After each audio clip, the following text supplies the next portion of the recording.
Ladies and gentlemen, boys and girls, and wild ones of all ages, step right up. I welcome you to come on inside the... Oh, never mind. If you're unfamiliar with that intro, don't worry about it. And if you are, you rock.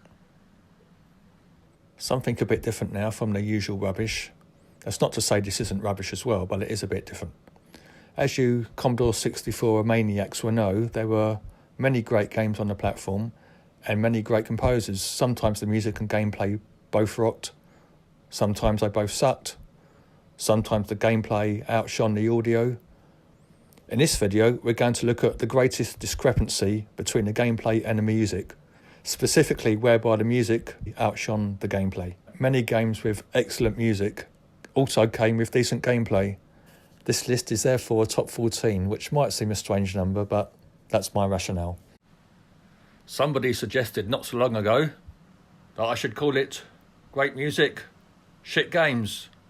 But this is a clean channel, and we don't entertain that kind of language here. Oh no, this is a family channel, and everyone is welcome.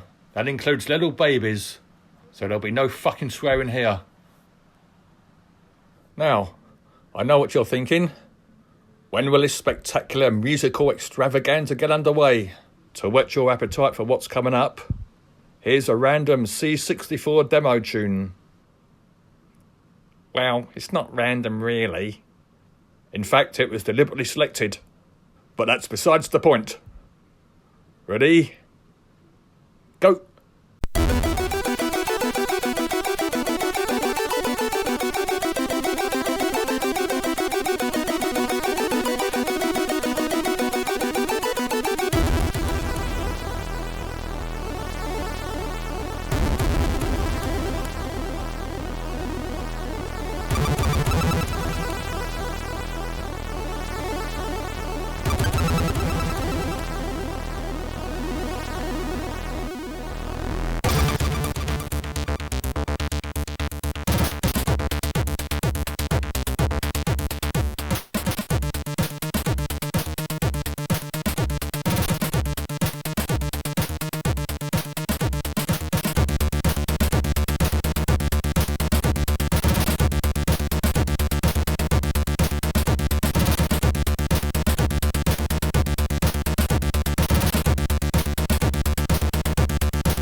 So exciting was that intro, I neglected to mention that the random song would be Desert Dream by Alexander Rotzsch.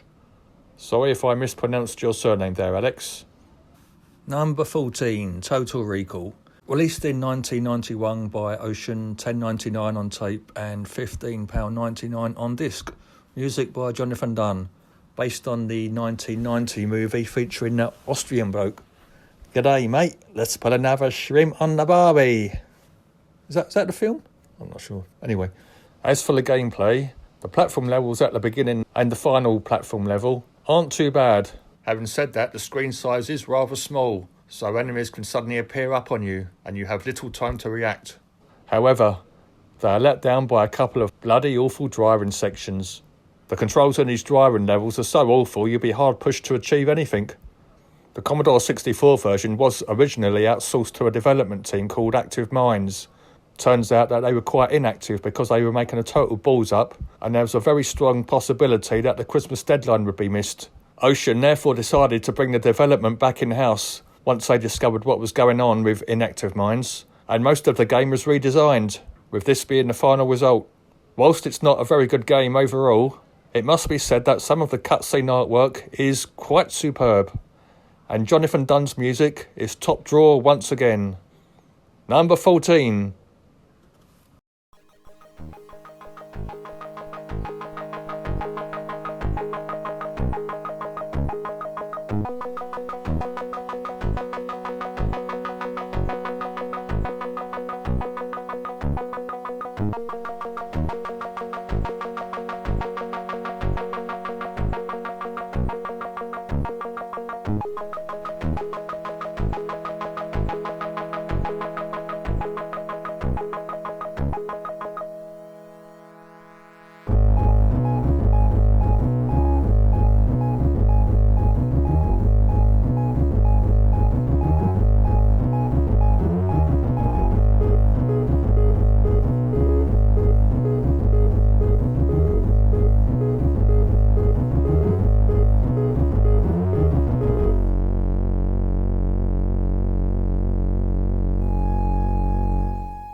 Number 13, Ye Are Kung Fu 2.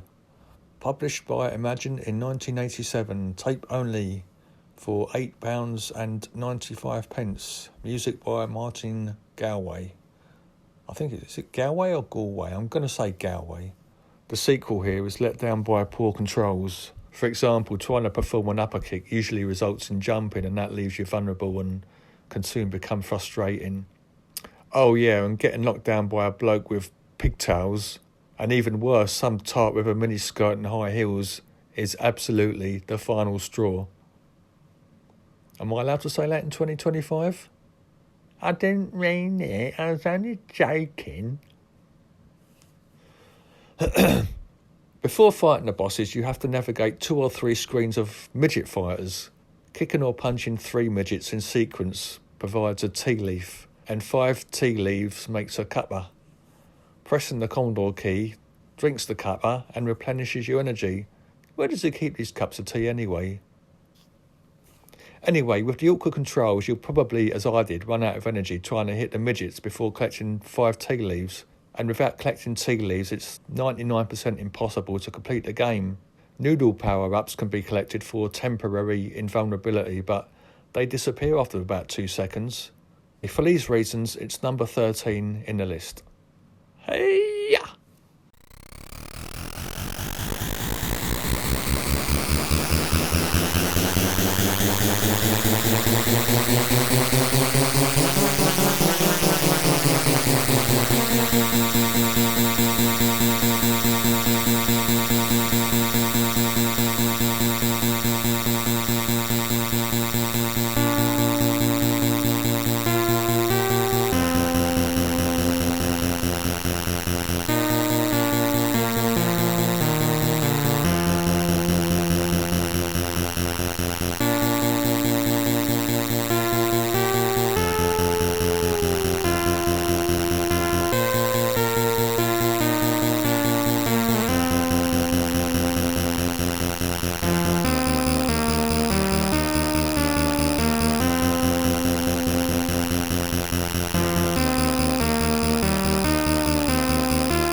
Number 12, The Last V8, published by Mastertronic on their Mad label in 1985.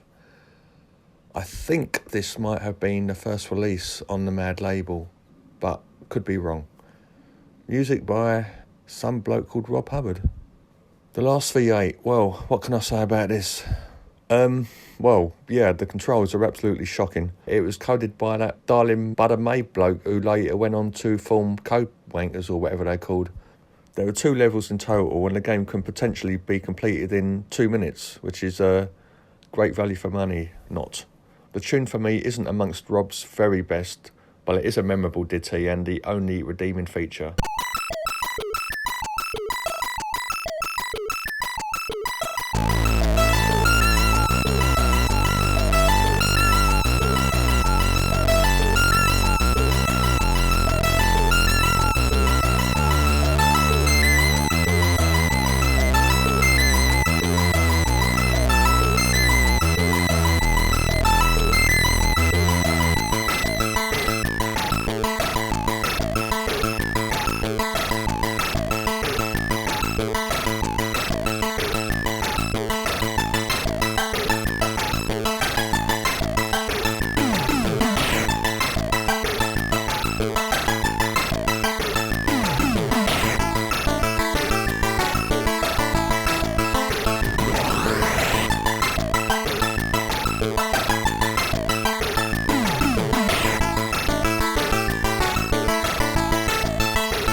Number 11, Basket Master, released in 1987 by Imagine for £8.95 on tape.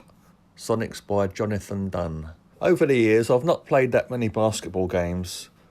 My very first experience was a game called, funnily enough, Basketball, on the Atari VCS. I refuse to call it the Atari 2600. My next experience was International Basketball and Julius Erving versus Larry Bird 1-on-1 on the C64, and they were both fun too.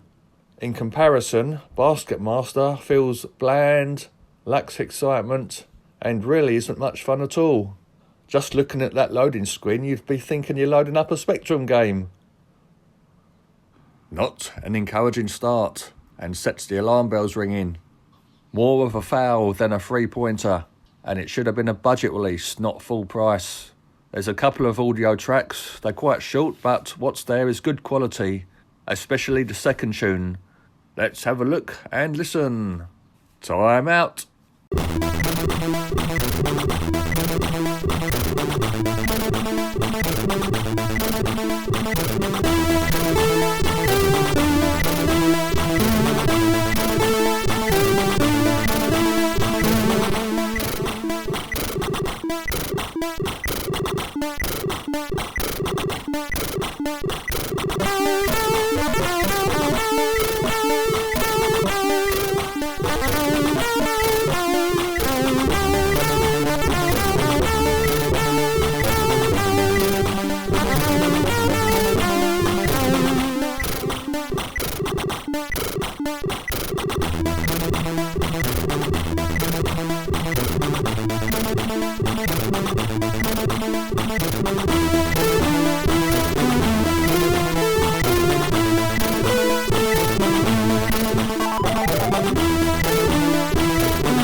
Well, thank you once again, Mr. Dunn.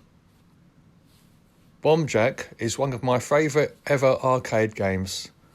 I first spotted it at Southend-on-Sea during a day trip with Mum and Dad. Within a few months, it appeared at our local takeaway, and I started to become more proficient at it. I loved it.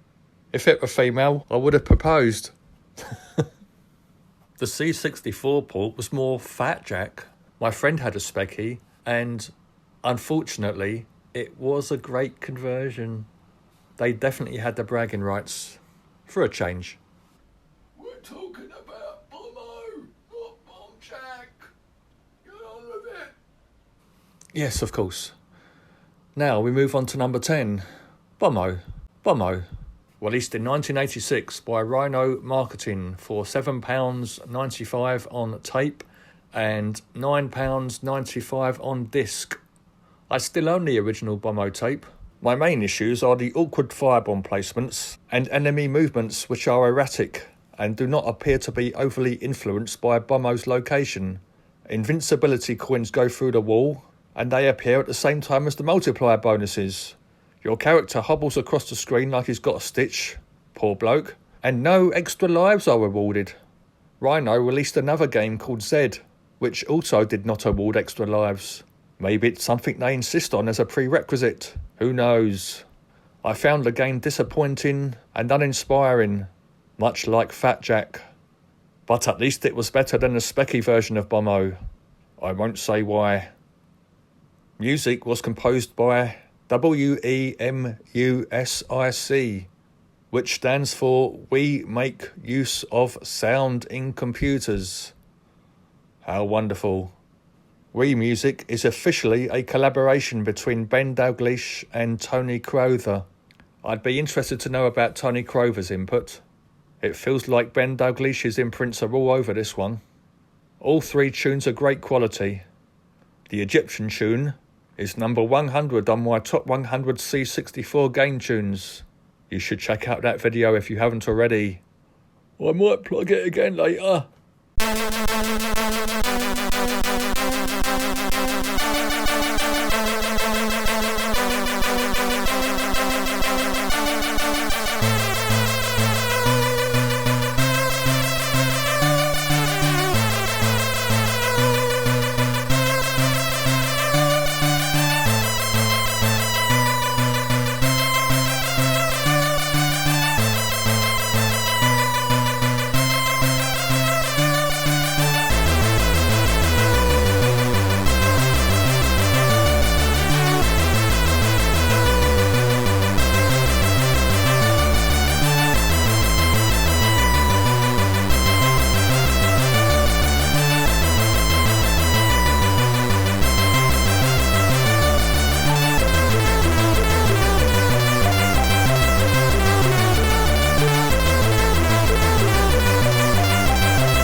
Number 9, The Vindicator! Exclamation mark. Published in 1988 by Imagine, £8.95 on tape and £12.95 on disc. Music once again by the lovely Jonathan Dunn. I assume he's lovely anyway. His music certainly is. Initially there were plans to label this as Green Beret 2, but that was soon changed. Thank goodness. The game consists of 3 levels, all rather different to each other. Level 1 takes place in a maze complex, wandering into warehouses and collecting items. It's one for mapping enthusiasts, and even they are unlikely to enjoy this. The controls are not well implemented and makes navigating the maze unnecessarily confusing. The vast majority of players are unlikely to ever reach the second level, which is a vertical shooter where you control a plane and jeep. It's very tough and not enjoyable. Should you reach the end, very unlikely, a giant lobster awaits. He said lobster. Lobster. Lobster. The final level is a side-scrolling shooter. If you thought Green Beret was tough, try playing this bastard. Green Beret was unfair at times, no question about that, but it was playable and highly addictive. This is just stupidly difficult with minimal playability. What the fuck were they thinking? There were 6 tunes in this game, 2 of those you will hear shortly. The Vindicator, exclamation mark, is number 43 on the official Greatest C64 Game Music. You should definitely check out that video. Echo, echo.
Number 8, Black Lamp, published in 1988 by Firebird, who were perhaps the most prolific in terms of both full price and budget releases on the 8-bits. £8.95 on tape and £14.95 on disc. Music by Tim Follin. Positives first. The instruction manual is a nice read with plenty of humour. The graphics are colourful on both the main character and the backdrops. It's spoilt by the difficulty, respawning enemies that cannot be outrun or outmanoeuvred. Clunky controls can make it difficult to climb ladders, especially when getting bombarded by enemy projectiles. Your character plods along, increasing the already high difficulty. 7 lives might appear generous, but 70 lives would be more helpful. I tried long playing this, but it proved too difficult, so I had to reluctantly concede. Could have been decent with some tweaking and fine-tuning, but alas, it wasn't. The music is great, especially the in-game piece, which is number 98 on the official Top 100 C64 game tunes. Take it away, Tim.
7 down, 7 to go.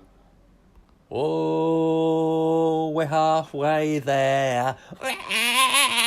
Living on a prayer. Number 7, Rasputin. Published in 1985 by Firebird.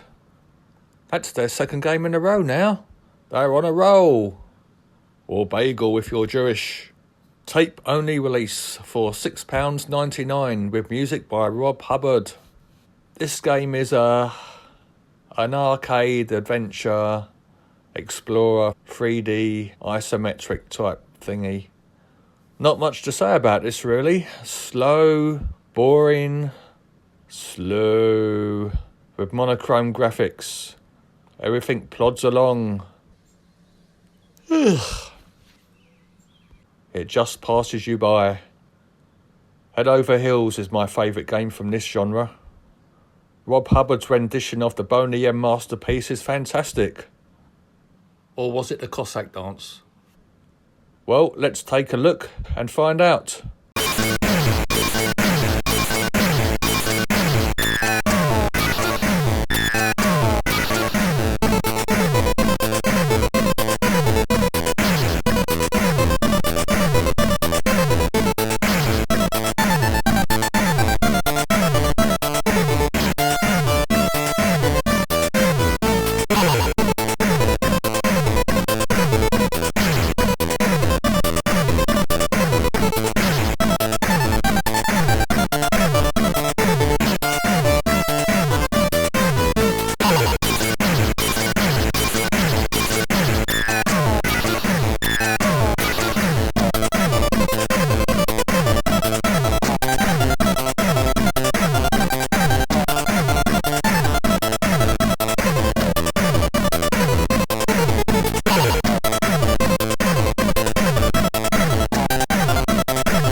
Number 6, Comic Bakery, released by Imagine in 1986 for £8.95, tape only, music by Martin Galway. From what I understand, this was originally a coin-op that was only available in Japan. I've never actually seen any screenshots from it. So did it really exist? Or just an urban myth? Very mysterious. The C64 port of this apparent coin-op has pleasant aesthetics with nice, colourful, cartoony sprites. It plays easily enough with nice responsive controls. After the first level, you've seen everything the game has to offer. There is absolutely no variety. Repetition and boredom quickly set in. It's also staggeringly easy. Only the raccoon at ground level can kill you, and they are easily jumped over or shot with your, standard issued bakery stun gun. Definitely not one for the masochists, and it represents terrible value for money. If there really was a coin-op, and this was an accurate conversion, then I cannot believe that anybody would want to insert more than one coin into the machine. Audio-wise, there's a number of pleasant, appropriate ditties. The highlight, without question, is the iconic title track, which is quite brilliant, and another Martin Galway masterpiece. In fact, it's officially the 11th greatest piece of Commodore 64 game music of all time. High praise indeed.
Number 5, Cobra, released by Ocean in 1986 for £8.95 on tape. Music by Ben Daglish, based on the 1986 movie. Though you wouldn't know this by looking at the screenshots, I quite enjoyed the movie with its 80s Stallone cheesiness and melodrama. Most critics didn't. Depends how seriously you want to take life, how much you want to dissect everything. Splitting atoms and all that nuclear physics malarkey. Get on with it! Back to the game. Graphics are passable, some nice colours. Cobra's walking animation looks more like an awkward dance or like he's really struggling on a treadmill. Belongs more to Monty Python's Ministry of Silly Walks. Cobra's movement is sluggish and ponderous compared to the enemies, who move quickly, meaning that a combination of luck and quick reactions is required. The dreaded dodgy collision detection further increases the difficulty. There's also a lady pushing a pram at breakneck speed. Not even prime Usain Bolt could keep up with her. What's all that about? Who is she?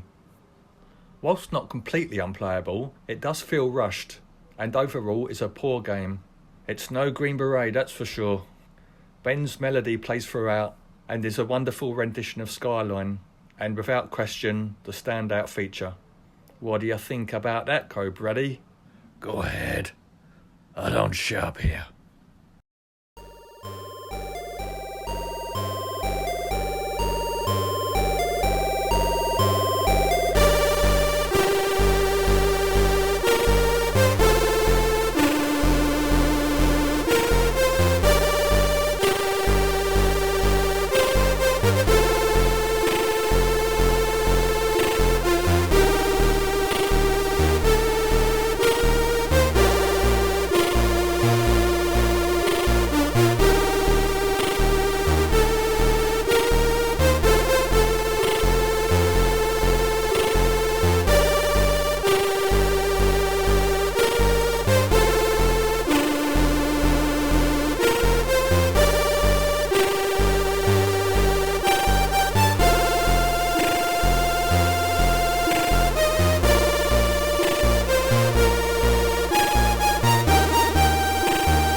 Knock at the door, number 4.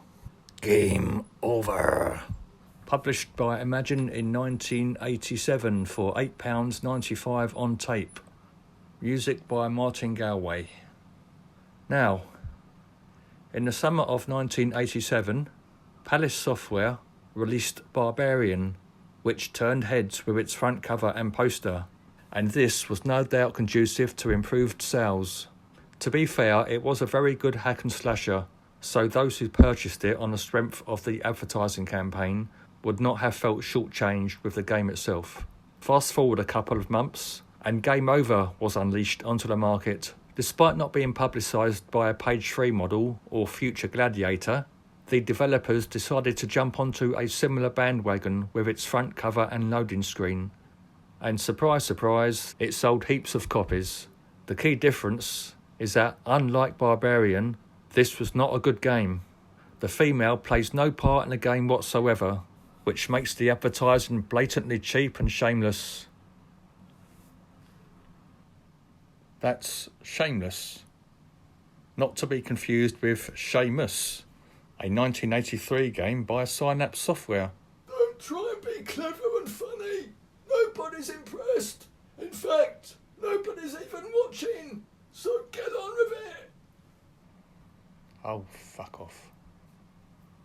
The developers Dynamic were renowned for their below average high difficulty releases, and Game Over is no exception.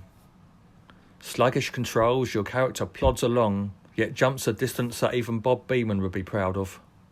These jumps often need precise timing to avoid falling into the abyss. Graphically, the backdrops are decent, unlike the blocky character sprites. The 3 guardians at the end of stage 1 are ridiculously difficult. You need to collect the temporary invincibility item to have any possibility of defeating them, and it's potluck whether they appear after shooting the barrels. I eventually progressed after many attempts. Quite why I persevered is unknown. Maybe Led Zeppelin playing in the background and shrooms played a part. If you do miraculously reach the second stage and die, you are returned to the very first screen no matter how far you progress. Infuriatingly infuriating.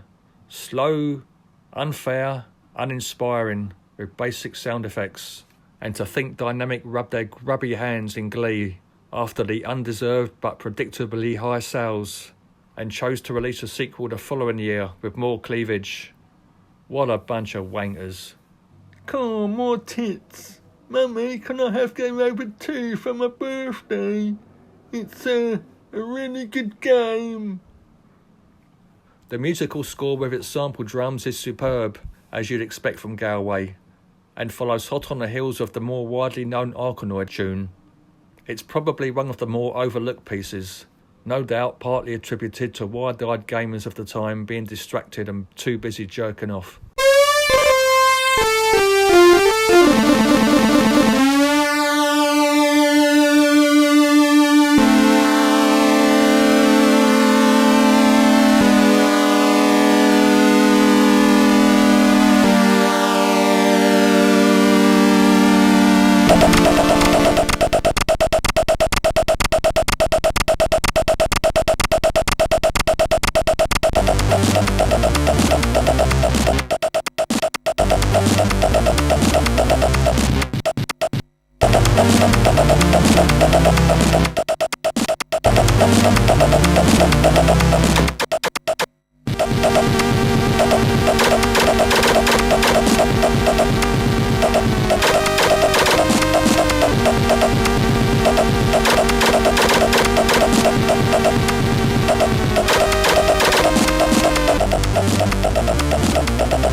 now?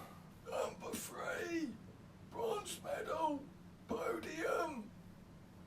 Get on with it.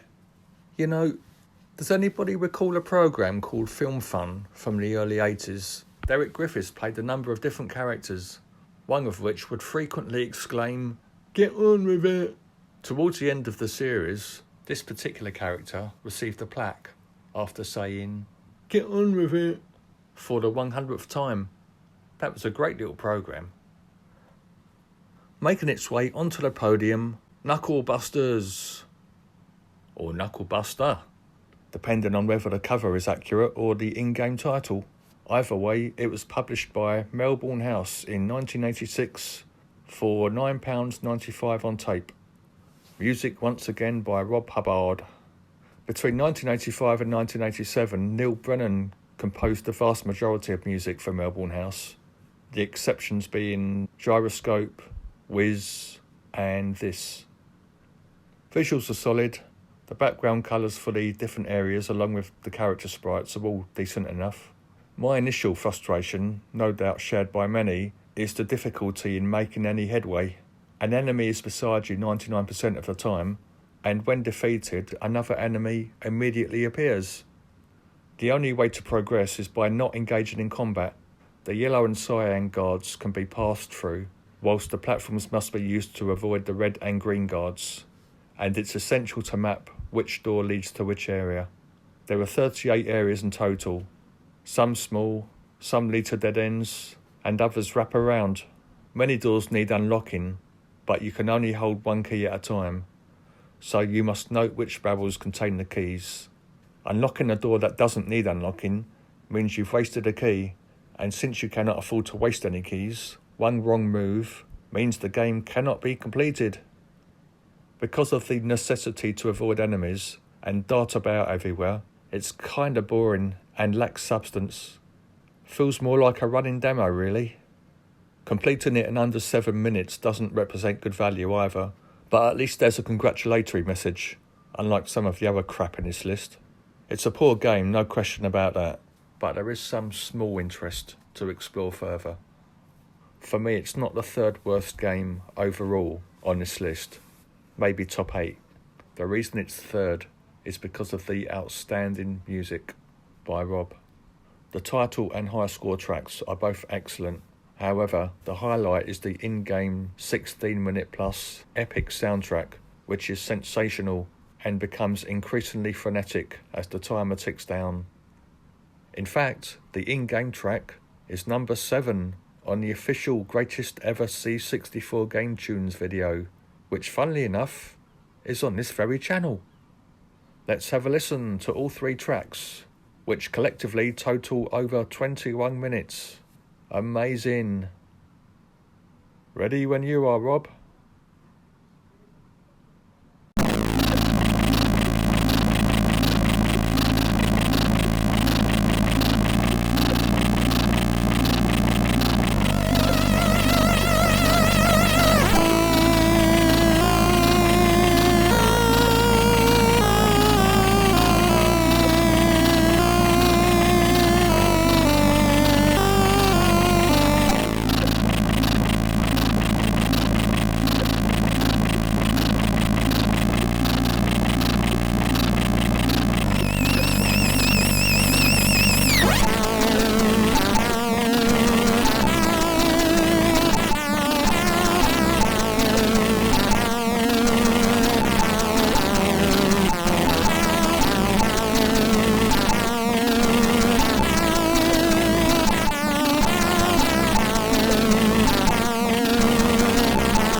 I hope you enjoyed listening to Knucklebusters there in its entirety.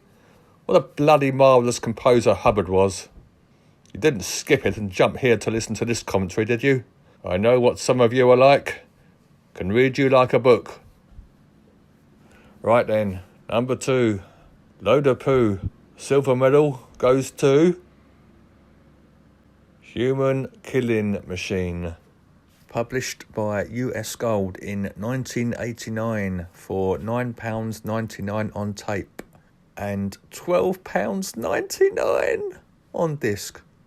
And it's nice to have another Sid composer join us. Welcome to the show, Mark Tate. Aren't you the lucky one, Mr. T? Shut up, fool! Sorry, Mark. I know you don't want to be here. But we're nearly at the end. US Gold released Street Fighter the previous year, which was developed by Tiertex and was of course the obligatory abomination. So it's highly plausible they also contributed to this crap. It certainly fits the Tiertex brand. Some of the backdrops are nice and the sprite overlays look good too. Then things begin to move. There's no animation on the character's stance. They just bob up and down to give the false effect of animation. Even jumping straight up is one frame. All attacking moves are just one frame. One frame. Your second opponent is a dog, and I believe a ball awaits further down the line, if you're crazy enough to play that far. And why does 40% of the screen need taken up by the Human Killing Machine logo? What game is it I'm playing again? I'm brain dead from playing this for over 3 minutes. I need constant reminding. Human Killing Machine. Oh yeah. Just terrible.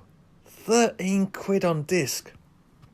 How is it possible to give Tiertex the responsibility for releasing this game, having, the previous year, witnessed how bad Street Fighter was?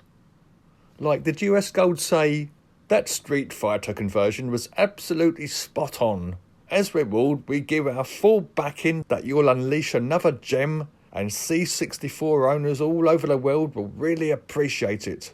Did Tiertex have inside information on the US Gold chief executive and threaten, to spill the beans if they weren't allowed to code the game? Mark Tate composed a couple of quality tracks. The first one you'll hear, the title tune, is heavily influenced by Comic Bakery, but excellent in its own right. And that will be followed by the in-game piece, which I really like as well.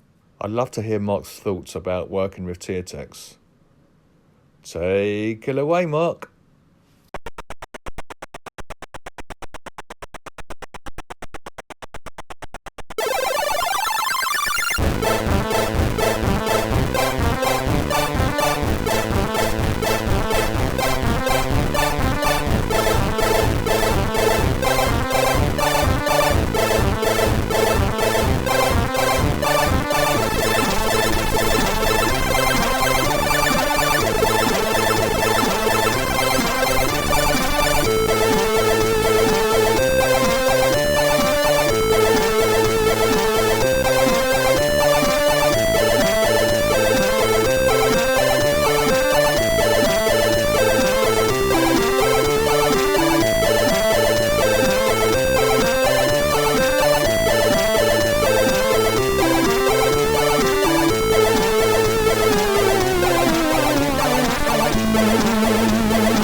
uno.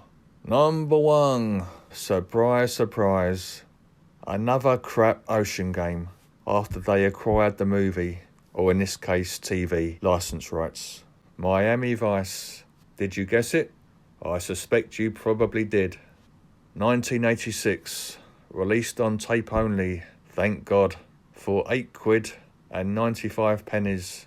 Music by Martin, and I strongly suspect that I've been pronouncing his surname incorrectly, and that it should be Galway, not Galway. So apologies for that, Mr. G. Shut up, fool! I said Mr. G. Not even Crockett and Tubbs's inflated shoulder pads could prevent this steaming pile of crud from reaching top spot. Well, no title screen doesn't get proceedings off to an encouraging start, and then the game begins. Navigating your Ferrari through each screen is challenging, to put it mildly, with some of the most awkward controls you'll ever encounter.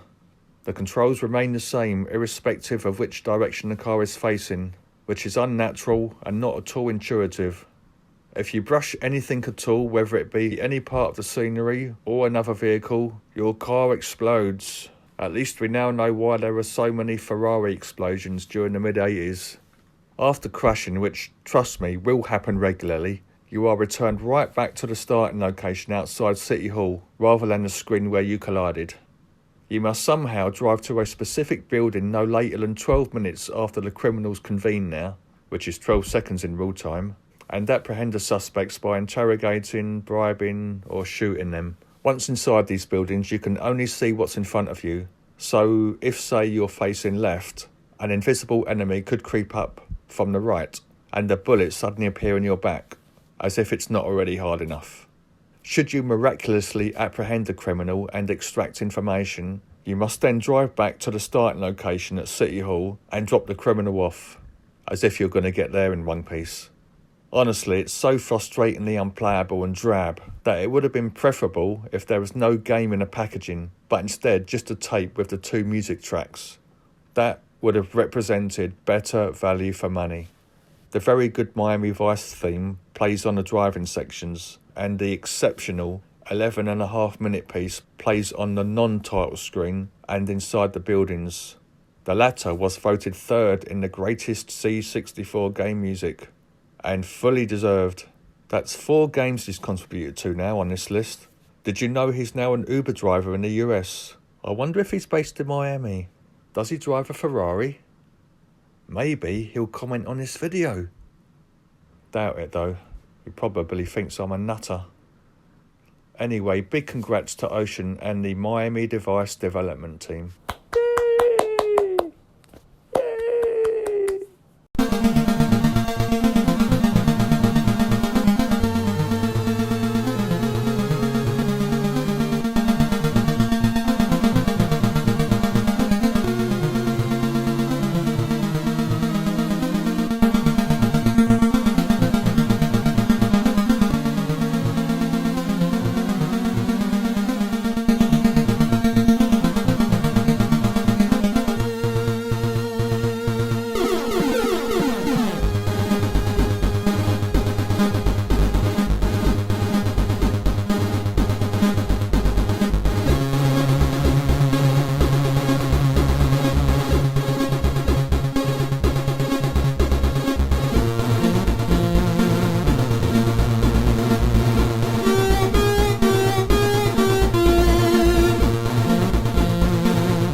Well now, wasn't that fun? I hope you enjoyed those tunes and had a good old-fashioned chuckle, just like I did. If you didn't agree with those choices or the order, then jolly rotten luck old bean. Now, at this point of the video, the outro, many other channels would say, don't forget to like, subscribe, leave a comment and share, 'cause it helps the channel to grow and keeps me motivated to do more high quality content. What a load of bollocks. Others might say, if you're still watching this crap video, then you must be really sad and need to get out more. Oh, leave it out, you self-deprecating tarts. Right then, well, this really is the end now. We'll play out with one final non-random track. It's the Dominator loading music, which only featured on the initial demo release. The commercial release a couple of months later had a different loading track. Matt Gray is the artist here. All that remains is to thank you for watching and listening, and see you around.